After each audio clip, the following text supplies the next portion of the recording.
है अमूमन। अभी गुरु भाई भी बोल रहे थे 3 सूत्रों के बारे में। ये जो सूत्र हम लोग करते हैं ना, लगता है कि सूत्र बहुत भारी चीज है कुछ। सूत्र को छोड़ दीजिए, ये शब्द थोड़ा पकड़ लेते हैं हमको और आपको। इसको 3 को काम बोलिए। जैसे घर में हम और आप अपना सारा काम करते हैं, बच्चे के लिए खाना बनाते हैं, पति के लिए खाना बनाते हैं, कपड़े धो भी दे देते हैं, अपना भी काम कर लेते हैं, दूसरे का भी काम कर लेते हैं, बाहर का भी काम कर लेते हैं, परिवार भी चला लेते हैं, चाय भी बना लेते होंगे। साहब बड़ी अच्छी बात कहते हैं कि जितना लगाव हमको और आपको सुबह सुबह चाय से होती है, नींद खुलती है, मेरी भी यही स्थिति है, आपकी भी यही होगी। सुबह सुबह नींद खुलती है तो हाथ बगल में चला जाता है, टेबल पे चाय आया कि नहीं। साहब ने कहा कि ये जो चाय में जितना नशा है ना, कि ये जो तुम्हारा मन, तुम्हारी आत्मा तक तृप्त हो जाती है सुबह सुबह अगर चाय मिल जाए तो, ठीक वैसा ही नशा पैदा करो अपने 3 सूत्रों में। अपने गुरु शिव के प्रति जिस दिन ऐसा नशा पैदा हो जाएगा कि सुबह सुबह हम और आप चाय के बदले महादेव को खोजने लगेंगे, समझिए कि आप शिव शिष्य होने लगेंगे। सुबह आंख खुली और हम और आप दिन दुनिया को याद करने के बजाय अपने महादेव को इस बात का धन्यवाद देते हैं, नमः शिवाय से प्रणाम करते हैं, दया मांगते हैं कि सरकार आपकी इतनी दया है कि पूरे विश्व में अरबों लोग रहते हैं, पूरे विश्व में अरबों लोग रहते हैं, अरबों लोग रात में सोते हैं और 24-25 लाख लोगों की आंखें सुबह में खुलती ही नहीं है, हमारी आपकी तो खुल रही हैं। तो इसका धन्यवाद हम और आप अपने गुरु शिव को देते हैं कि इतनी दया बनाए रखिए कि आपका काम हम और आप कर सके, 3 सूत्र हम और आप कर सकें। तो अपनी दिनचर्या में उस शिव को शामिल करिए।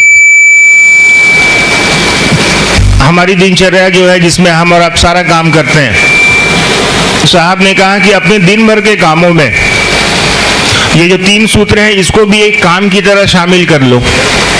जैसे होता है ना, बहुत सारे लोगों को फुर्सत नहीं मिलती, किसी को कहने चाहिए कि महादेव को गुरु बनाना लीजिए भैया, तो कहेगा कि फुर्सत नहीं मिलता है। बात तो आप ठीक बोलते हैं लेकिन टाइम ही नहीं मिलता है। साहब ने कहा यार उस शिव को याद करने के लिए तो किसी समय की जरूरत नहीं है।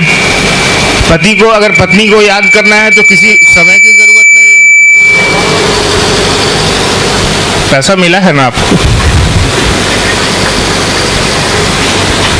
कोई बात नहीं, आवाज कम रखिए। तो किसी को याद करने के लिए तो किसी समय की जरूरत नहीं है। किसी स्थान पे जैसे बहुत गुरु बहन लोग हैं बिना आसनी बिछाए पूजा नहीं करती हैं, है ना। आसनी बिछा के गंगा जल से पवित्र करके बहुत सारे कर्म कांड हमारे आपके जीवन में होते हैं जिसका इस्तेमाल करते हैं हम और आप। साहब ने बहुत सुंदर सा उपाय दिया कि यार ये तो याद रखोगे तो रिश्ता बन जाएगा शिव से, अपने गुरु से। जैसे आप याद रखते हैं कि हमारे पति हैं तो एक रिश्ता बना हुआ है, आप याद रखते हैं कि हमारा बच्चा है तो एक आप अपने बच्चे को पढ़ने के लिए भेज दीजिए, दिल लिया भूला जाइए तो क्या होगा, रिश्ता टूट जाएगा। यानी याद ही एक ऐसी चीज है जो रिश्तों को बनाती है। और भाव के धरातल पर, भाव के जमीन पर ही दुनिया के सारे रिश्ते बनते हैं, है ना। कोई पति है याद है माथा में तो कोई बेटा है, याद है माथा में तो कोई बहन है, कोई माँ है, पिता है, माथा में याद है कि रिश्ता बना हुआ है तो ही कोई रिश्ता है।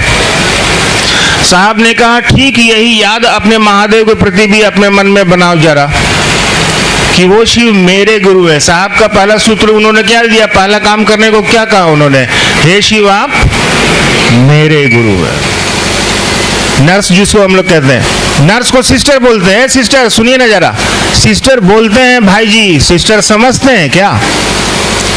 सिस्टर समझते नहीं आप कभी राखी लेके हॉस्पिटल में नहीं गए कि आप हमारा पेशेंट ठीक कर देती सिस्टर? तो सिस्टर मतलब बहन खाली संबोधन में है, आपके खाली बोली में है कि वो सिस्टर है।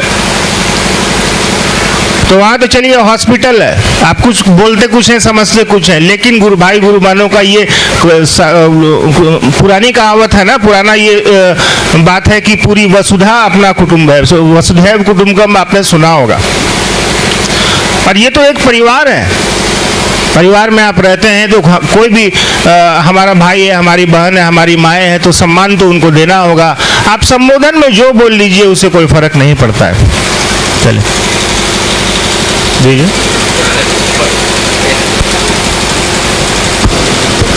अरे ये क्या है, ये पूरा गैस पेपर है क्या? ये छोटा सा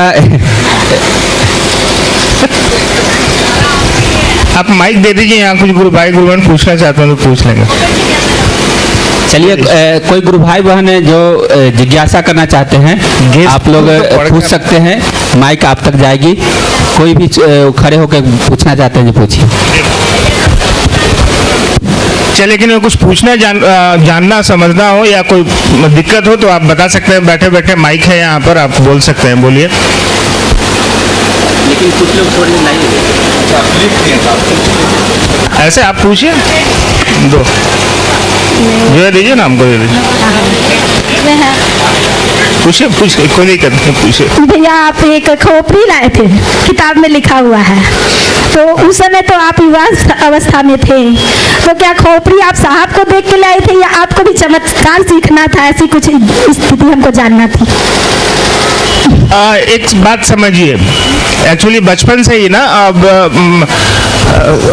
साहब के साथ रहे हैं हम दोनों, सबसे ज़्यादा दीदी और हम ही रहे हैं घर में, मतलब पटना मधेपुरा से लेकर के, पाटन से लेकर के हर जगह, तो यहाँ पटना तक। तो अमूमन उनको देखा करते थे, घर में कुछ कुछ अपना क्रियाएं करते रहते थे। जैसे कभी पान खत्म हो गया, सुपारी खत्म हो गया, मोनू जाइए 20 रुपया वहाँ गमले पे रख दीजिए और सुपारी लेके आइए। तो मैं सोचता था कि 20 रुपया गमला पे रखने से तो सुपारी आएगा नहीं, लेकिन फिर भी जाते थे, रख देते थे। जैसे ही रख के इधर घूमे, वहाँ फिर एक ठोंगा में सुपारी रखी रहती थी। तो ये सब आए दिन, मतलब दिन भर में 4 बार 5 बार 10 बार ये सब बचपन से ही देखना शुरू हो गया था हम लोग का, पाटन से ही, मतलब जब 5-6 साल के 7 साल के रहे होंगे। तो धीरे धीरे इन सभी चीज़ों से लगाव बढ़ता गया, जादू टाइप का लगता था देखने में, सुनने में। तो फिर इसमें थोड़ा सा इंटरेस्ट भी बढ़ने लगा। तो कभी साहब की डायरी निकाल लेते थे चोरी छुपे, तो उसमें कभी गायब होने वाला मंत्र, कभी कुछ जो है वो अपना करते रहते। 1-2 बार पकड़ा भी गए, 1-2 बार डांट भी सुन गए, 1-2 बार प्रेत को बुलाने वाले मंत्र दीदी को याद होगा, हम ही दोनों बैठ के कुछ उलट फेर करते रहते थे। तो उसमें थोड़ा सा लगाव जगह। एक दिन ऐसे ही मैं टहलने के लिए जा रहा था, सामने खेलने के लिए, तो एक खाली घर था, ठीक दरवाजा उसका खुला हुआ था, उसमें जो प्रोफेसर साहब रहते थे उनकी कहीं बदली हो गई होगी, वो चले गए होंगे।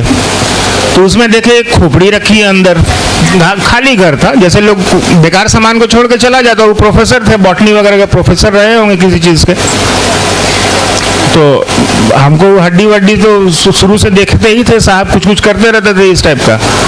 तो उसको उठा के ले आए, उठा के ले आकर के साहब के पास, बोले ये क्या है? हम बोले जी 108 वाले अंकल चले गए हैं, कोई था नहीं, वो सामने दरवाज़ा ऐसे ही खुला हुआ था, तो हमने अंदर झाँका तो ये वहाँ पड़ा था, तो हम उठा ले आए। तो उठा ले आए, तो खैर तो कहानी लंबी है, कथ्य लंबी कहानियाँ हैं। तो वो उठा के ले आकर के साहब को दिए। फिर साहब ने कहा कि एक कमाल देखोगे? हम बोले जी दिखाया जाए। तो सिंदूर लाओ, ये लाओ, वो लाओ। उसके बाद तो खैर कहानियाँ लंबी है, उसमें कहाँ जाइएगा, तो वो किताबों में भी है, तो आप उसको पढ़िए। चलिए देखिए, एक बात को समझिए, चमत्कार या साहब के बारे में आपको पता है ना।